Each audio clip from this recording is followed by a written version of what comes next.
I forgot to like rewind my roll and accidentally opened my camera.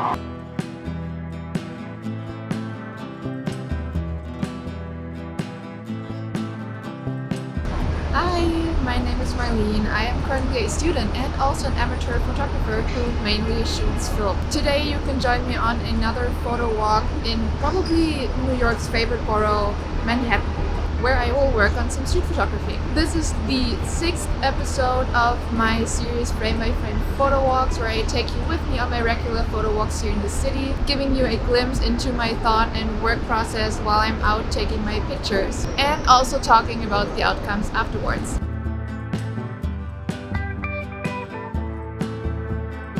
Today we are out during midday, even though it doesn't look like it. It is a little bit rainy today, not the best weather.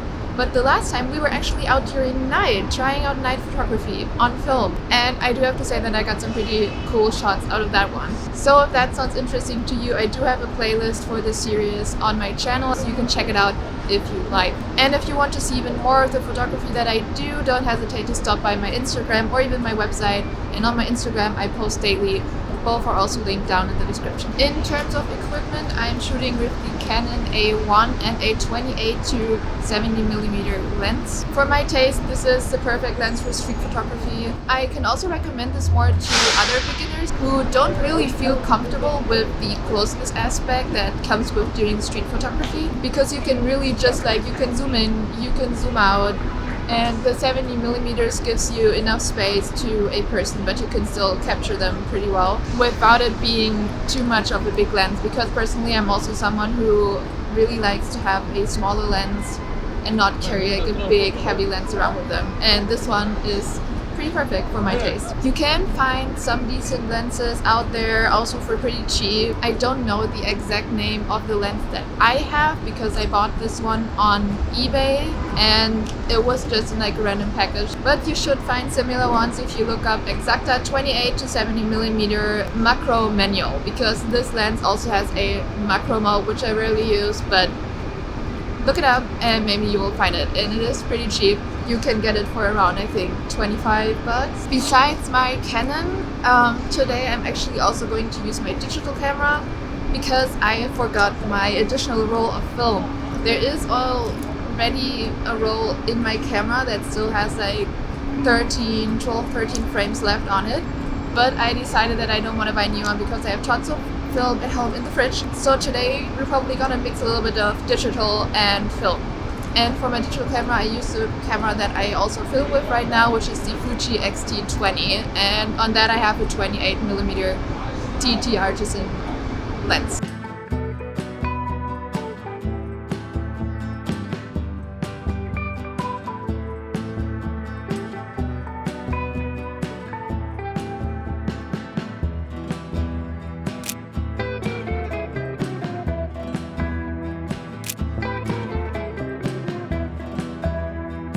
Okay, so funny story. I found this place again that I was already at last year, which I accidentally found on Google Maps. And it's amazing. It has the most amazing photo spot of the Empire State ever. So I saw that the clouds are like really far down. And I was like, hey, I'm in the same area, let's see if I can find it.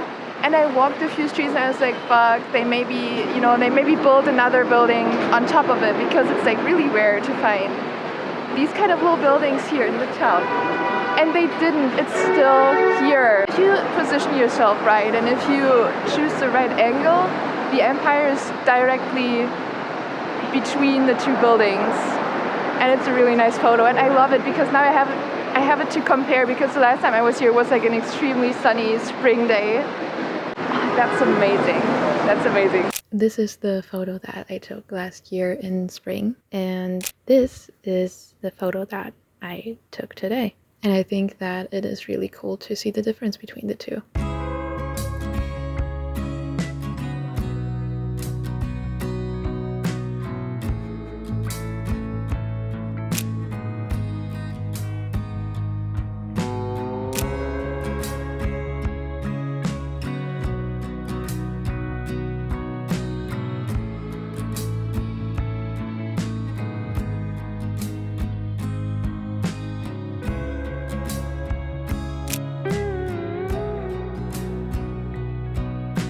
My film stock for today is actually Kodak Gold 200, which is like, it's my go-to film. It's a cheap consumer film, or well, the cheapest you can get, or one of the cheapest ones.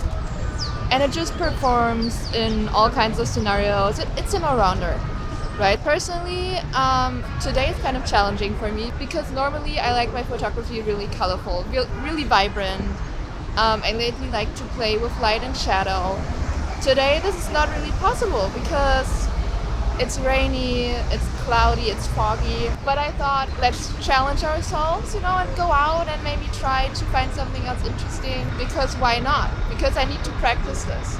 And photography is about experimenting. In my last videos, I actually noticed that a few people are interested in what kind of camera settings I use for my photos. Usually what I do when I'm out doing street photography, and I know that I'm gonna be shooting spontaneously, so I don't really have time to set up my camera. You have to be fast. I prefer to use shutter priority mode. So what you basically do is that you set your shutter speed that you want, and the camera automatically then picks the aperture for you. I personally think that it really helped me, especially in the beginning, with both film photography and also digital, because it's just easier if you don't have to choose everything for each photo just manually, and it helps you with faster scenarios, which is really important for street photography. You can be quicker, you can be more spontaneous, and you can just think more about the composition and the photo you're taking, immersing yourself into your environment instead of just having all of the correct camera settings manually set up before you take the shot. When it comes to choosing shutter speed for street photography, it is important that the shutter speed actually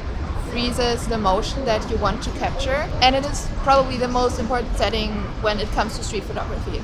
And for me, what my go-to is always 125. This is for lit scenes, daylight. Sometimes, but really rarely, I go up to 250.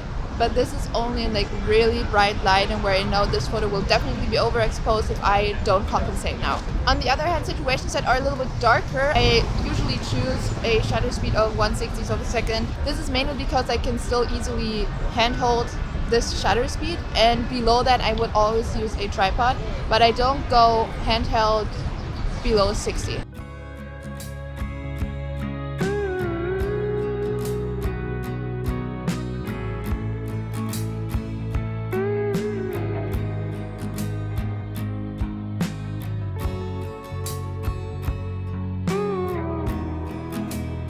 Even though that I miss the warm sunlight during these cold and gray days, I still think that sometimes I do get a good shot, just like this one.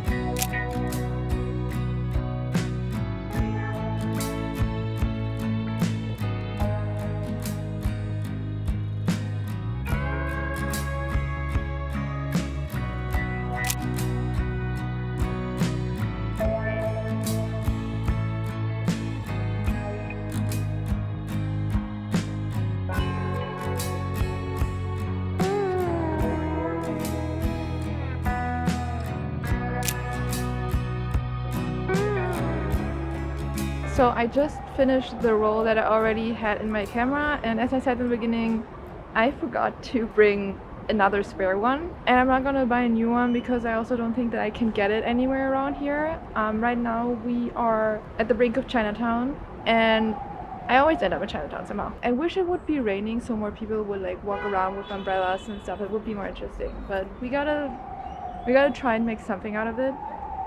Also, I forgot to rewind my roll and accidentally opened my camera. Not all the way, I just that it clicks open. But I opened the camera, so I don't know, the last frames will probably be really exposed to light or quite. And I don't know if the other ones will have light leaks or will be overexposed. I don't know. Future me again knows, but I don't know yet. I hope the rest of the roll turns out fine. I don't even remember what I shot on the rest of it. But I hope that it turns out fine. Anyway, we are going to switch to digital now. My settings for digital are similar to my film camera settings. I'm gonna go with a shutter speed of 125 because the digital camera it can handle it better because it compensates with the ISO. where I have an auto setting from 200 to 3200 ISO.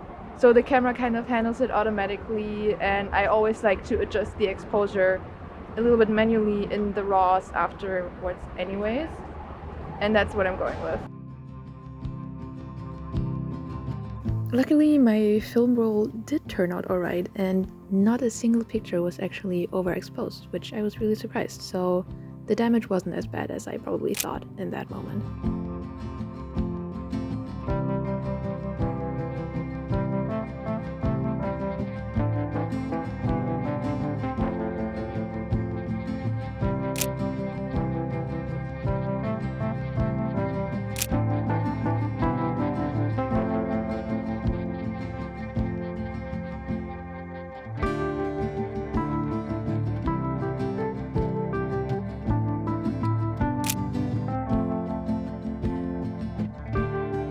I actually think that this lady screamed at me after I took a picture of her. I was very discreet, I was very fast, you know. I don't know, she screamed at me at a language that I don't understand. Maybe she also screamed at another person, we will never know.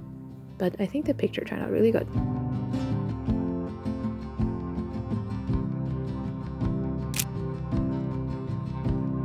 In the next two pictures, I kind of tried to hide the person that is actually the subject of the image, which I like to do very often in my photography. I just think that it adds a little bit of mystery to the image and lets you think about who that person might be.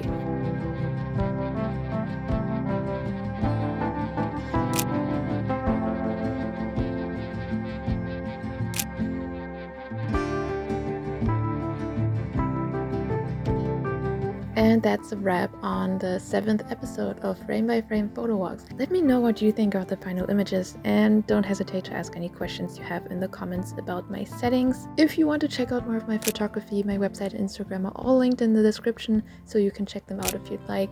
Enjoy some of the last frames, and we will hopefully see each other again on the next walk. Bye!